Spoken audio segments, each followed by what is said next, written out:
Hi, I'm Haley Perot, and this is Northwest Newsweek. The Red Rock Indian Band will stage a protest in Nipigon on Monday as they fight to bring home the remains of their ancient ancestors.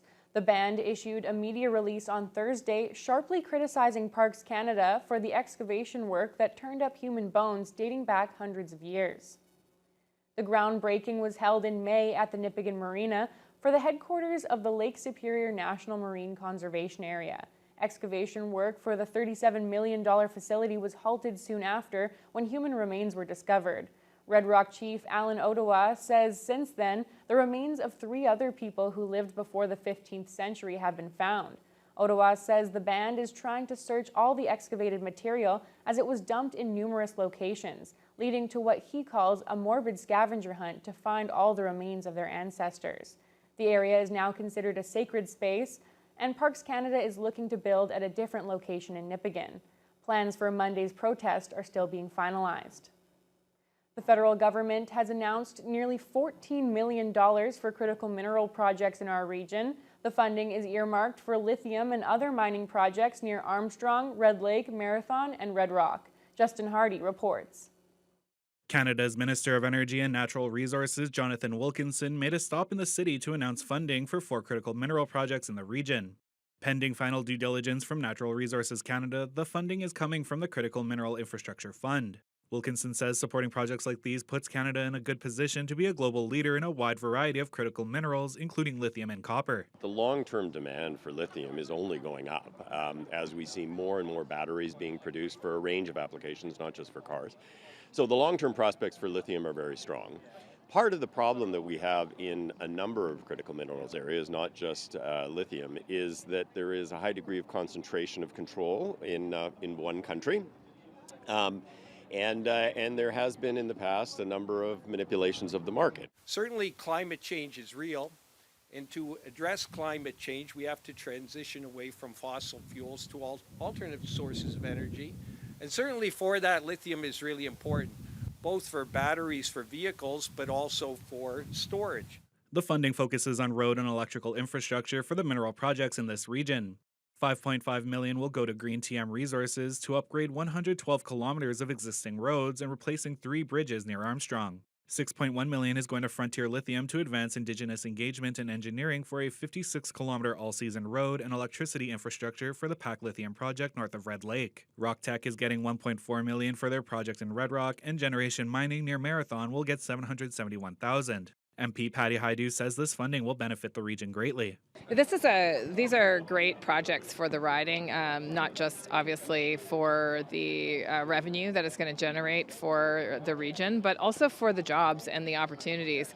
I mentioned skilled trades. We've got a number of different industries that are represented in any one of these mines, and it's an opportunity for people to, if they don't have the skills, have something to target their skilled training towards, to be more certain when they're pursuing those kinds of careers that there is going to be actually work in the field. Wilkinson will be traveling east to Sudbury on Tuesday for a similar announcement for the Northeast. Justin Hardy, TBT News. Ontario Provincial Police recovered the body of a woman from the Nipigon River area this past weekend. And now the OPP's Criminal Investigations Branch is looking into the circumstances of the death. Officers were called on October 11th regarding reports of a person in distress in the water at the Nipigon Marina. Police were unable to locate the person, so the OPP's emergency response team and the underwater search and recovery team were brought in. The next evening, the body of a 34-year-old woman from southern Ontario who was living in Nipigon was located and recovered. Along with the crime branch, the OPP has also brought in its forensics team and its major case investigation team. Anyone with information is asked to contact OPP or Crime Stoppers. 12 First Nations in northwestern Ontario have banded together to oppose the storage and transportation of nuclear waste in this region. A protest was held this month in Thunder Bay, specifically against the proposed storage site near Ignace. Joel Mendelson reports.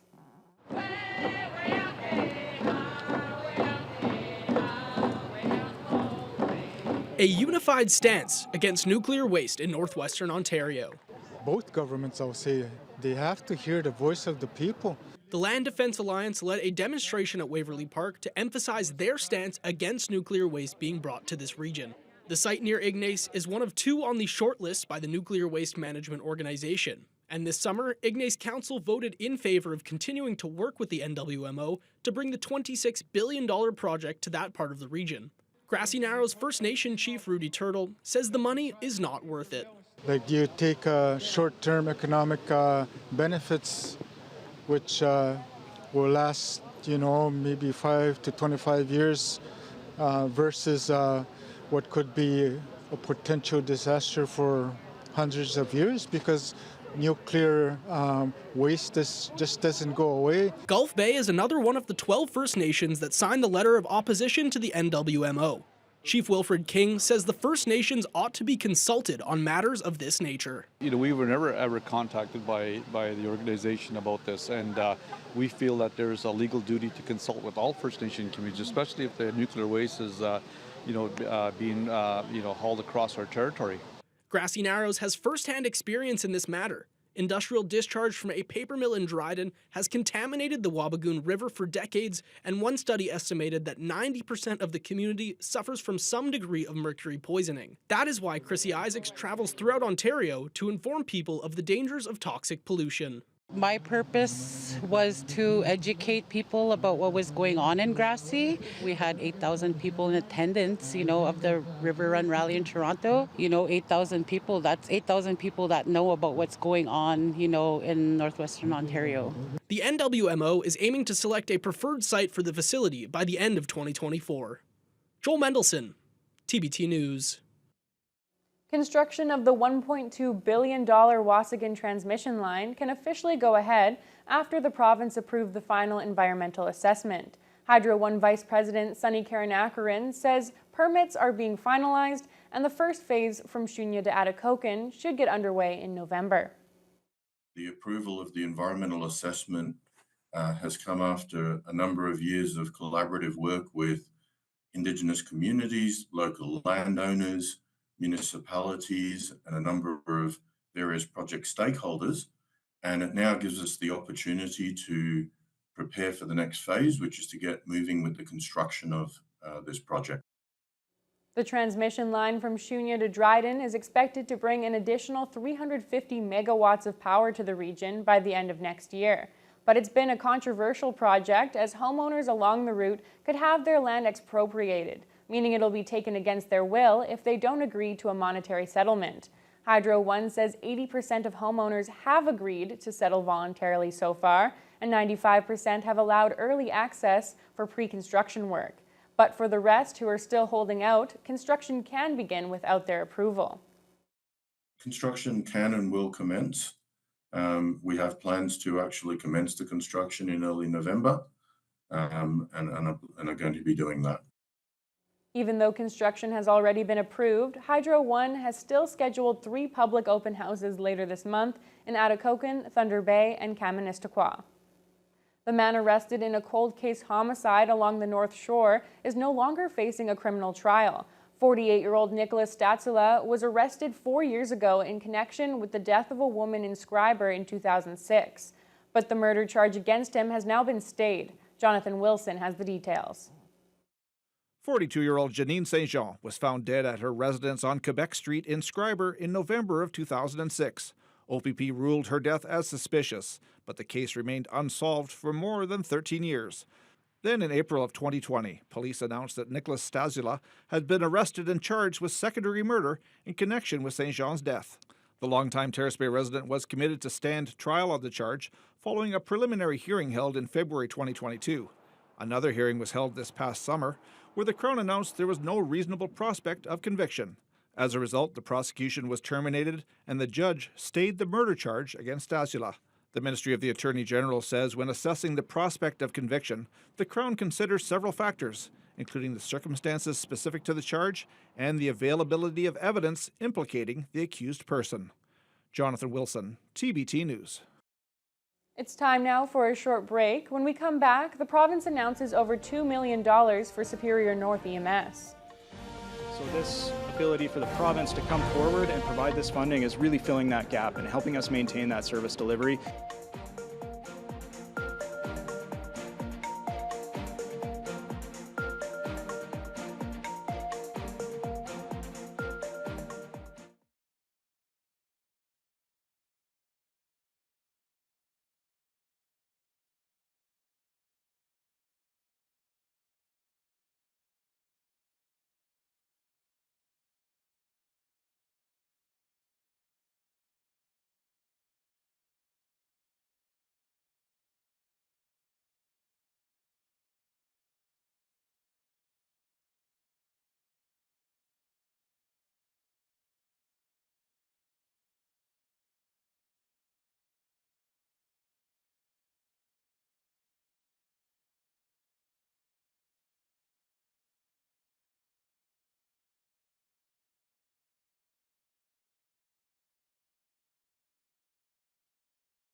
Welcome back. Thunder Bay Atikokan MPP Kevin Holland announced a big increase this week to the base funding for the region's largest ambulance service. The extra $2.25 million in funding for Superior North EMS is meant to provide some much-needed help for recruiting and retaining paramedics and covering other rising costs. Justin Hardy has the story. With an increase of roughly $2.25 million to base funding for Superior North EMS, the province is aiming to ensure area municipalities can keep up with the ever-rising cost of providing emergency services. MPP Kevin Holland announced this funding alongside city and EMS leaders at the Superior North headquarters. He says this funding should provide some relief for the local service. Our government appreciates and understands the pressures that the service is under, increased costs to operate, and working with our partners in the EMS, I'm happy to be here today to announce that increased funding for them. Superior North EMS provides emergency services from Uppsala to Manitouwadge. The vast coverage area can be very expensive to maintain, from equipment to personnel. EMS Chief Shane Muir says this funding increase is going to have a significant impact on the way they provide emergency services. Now we're able to really provide that top quality service that our goal is for the entire region. And by having this boost to 13%, we've noticed incredible increases in the cost of ambulances, vehicles, equipment, and this has really all come to fruition since the pandemic. Those overnight cost increases have impacted our service, our ability to budget for the future. So this ability for the province to come forward and provide this funding is really filling that gap and helping us maintain that service delivery and perhaps even provide a few increases where we need them. We've introduced other measures to help EMS in the delivery of service across the region. So this increase to their base funding will help them deal with increased operating costs to attract more paramedics to the service, by example. So the province is also investing an additional $226,000 to the dedicated offload nurse program in Thunder Bay, which aims to increase ambulance availability for 911 patients. Justin Hardy, TBT News. 10 months after the tragic death of a teenager in Shoal Lake 39 First Nation near Kenora, a woman from that community has been arrested by OPP and Treaty 3 police. The body of 18-year-old William Prince was found on a roadway in Shoal Lake 39 back on January 17th. Treaty 3 police requested the OPP to assist in the investigation. Last week, police arrested 32-year-old Laura Mandamin from Shoal Lake 39. She's been charged with impaired driving and failing to stop at an accident resulting in death. She's due back in court on November 7th. A 30-year-old in Rainy River is accused of arson after a building in that community was allegedly set on fire in early October. The suspect has been charged for arson with a disregard for human life. Meanwhile, Nishnawbe police have also charged 2 teenagers in Cat Lake First Nation with arson in connection to a warehouse fire back in July. The 2 accused were arrested on Wednesday, and they're 19 and 14 years old. The fire destroyed about $500,000 worth of building materials that were meant to be used for badly needed homes in Cat Lake.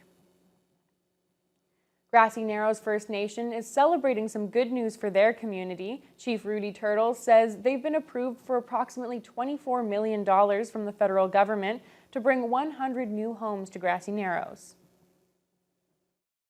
The money came from Indigenous Affairs. We went to the regional director in Toronto. We made a plan, we did a proposal, and we presented it to him, and he was happy with our presentation, and it was realistic, and we'll be able to do it, and we're happy that he was able to approve. Grassy Narrows has made headlines for decades due to their struggles with mercury contamination. The community north of Kenora also has a housing shortage, and this announcement is meant to address that. Turtle says the 100 new homes will be constructed and put in place over the next 4 years. We're going to be starting in October at a pace of 4 houses each month. These are, the first 50 are modular homes, so they're already made, right? So we just have to have lots that are already there and just put them there. In addition, some of them are replacement homes, and so 25 replacement, 25 new. Then the next 3 years we'll be building 10 homes each year. So it's kind of all laid out already how we're going to start building those homes. Nipigon OPP are reporting a significant drug bust in that community and the arrest of 6 people on drug trafficking charges. A large number of officers carried out a search warrant at a residence on Harkness Street on October 8th. It's the second drug bust at that address in the past 5 months. Police confiscated around $32,000 worth of illegal drugs, including cocaine and meth, along with cash and a homemade sword. OPP arrested 3 men and 3 women ranging in age from 35 to 65. 4 of the suspects are from Nipigon, with 1 from Ignace and 1 from Gorham Township. All 6 are facing drug trafficking charges, while 1 man is also charged with possession of a dangerous weapon. Data collected by the Northwestern Health Unit shows a concerning trend in alcohol usage rates in the western part of our region. Medical Officer of Health, Dr. Kit Young-hoon, says the data indicates high morbidity and mortality from causes attributed to alcohol. As a population, this region does consume more alcohol and more heavy alcohol use than the Ontario population. The NWHU's Trends Dashboard shows that ER visits in the Kenora and Rainy River districts pertaining to health conditions caused entirely by alcohol is more than 30 times higher than the provincial rate. Young-hoon says there are many risk factors that could be influencing higher rates of usage, including community social norms, how consumption is perceived, and the overall availability of beverages containing alcohol. I think maybe one of the things that we could talk about in our region is how people engage in alcohol in their everyday life, like how much they might use it in social settings, what's the attitude towards alcohol, what's the type of behavior that people engage when they consume alcohol, and how they model that to their children. And just so I think there's a potential that within the region, that people just generally tend to use more alcohol just because that's how they socialize and engage in connection with other people. Young-hoon says the numbers are a sobering reason for anyone drinking alcohol to review their alcohol consumption and consider the certain health risks that can come with heavy and long-term usage. Ontario's doctors hosted a virtual news conference this week to address the growing crisis surrounding a lack of doctors in the province. One of the main speakers was Marathon's Dr. Sarah Newbury, who is also the Associate Dean of the Northern Ontario School of Medicine. Currently, there are over 2.5 million people in Ontario without a family doctor. The Ontario Medical Association is hoping to bring more awareness to the situation by launching their Stop the Crisis campaign. Newbury says in Northern Ontario, the challenges in attracting doctors is often due to remoteness. Having a funded program that would enable doctors to go from their community to train and return to community to apply those new skills in service to the needs of their patients is an important initiative that we believe will help to retain doctors and also recruit new doctors to this important work. OMA officials added that within 2 years or less, the number of patients without doctors could rise to 4.4 million. It's time now for another short break. When we come back, Mattawa has secured funding for veterinarian services in their communities. And things that many of us take for granted don't exist or aren't funded properly in communities. Things like the ability to care for stray animals,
An announcement from the federal government will see the extension of Mattawa Tribal Council's Animal Pilot Project. It helps connect Mattawa communities with animal welfare services and resources. Justin Hardy has the story.